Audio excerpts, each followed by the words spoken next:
దళితులు ఆర్థికంగా ఎదగాలంటే వారికి ఆర్థిక భరోసాతో చేయూతనివ్వాల్సిన అవసరం ఉందని అన్నారు ఎస్సీ కార్పొరేషన్ చైర్మన్ నగ్గరిగారి ప్రీతం.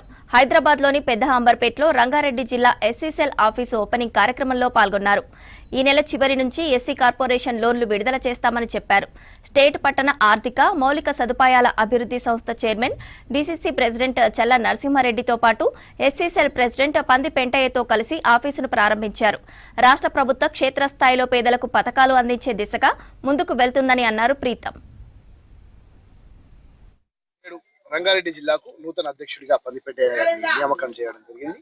వారు నేడు కార్యకర్తలకు అందుబాటులో ఉండడానికి కాంగ్రెస్ పార్టీ ఇచ్చే గ్యారెంటీలు 6 గ్యారెంటీలే కానివ్వండి, రాబోయే రేషన్ కార్డులే కానివ్వండి, రాబోయే ఎస్సీ కార్పొరేషన్ లోన్లే కానివ్వండి, వాటి కోసమని అద్భుతంగా ఈ రోజు ఒక క్రియాశీలకమైన డిస్కషన్ జరిగింది. కార్యకర్తలకు ఏం అవసరం ఉంది, కార్యకర్తలకు ఏం కావాలి, రేవంత్ రెడ్డి గారు ముఖ్యమంత్రి గారు మరి న్యూ ఇయర్ నాడు ప్రకటించినారు, నేను మారాను మీరు మారండి, కార్యకర్తలతో అందుబాటులో ఉండండి అని చెప్పి ఏ విధంగా అయితే పిలుపునిచ్చారో తప్పకుండా కార్యకర్తలకు అందుబాటులో ఉండే దిశలో ఆ అడుగులు వేసే క్రమంలో నేడు కార్యాలయం ఓపెనింగ్ జరిగింది.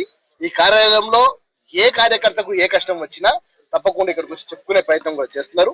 కాంగ్రెస్ పార్టీ చేసే 6 గ్యారంటీసే కాకుండా మేమేమైతే డిక్లరేషన్స్ ఇచ్చినామో వాటన్నిటి క్రమంగా చేసుకుంటూ ప్రజలకు అందుబాటులో ఉండుకుంటూ రాబోయే ఎన్నికలు ఏవైతే జరుగుతాయో ఇబ్రహీంపట్నం పూర్తి నియోజకవర్గంలో రంగారెడ్డి జిల్లాలో ఉన్న అటు చేవెళ్ళ, షేర్లింగంపల్లి మరియు షాద్నగర్ నియోజకవర్గాలలో one side clean sweep Congress party జెడ్పీటీసీలు ఎంపీటీసీ స్థానాలు గెలవడానికి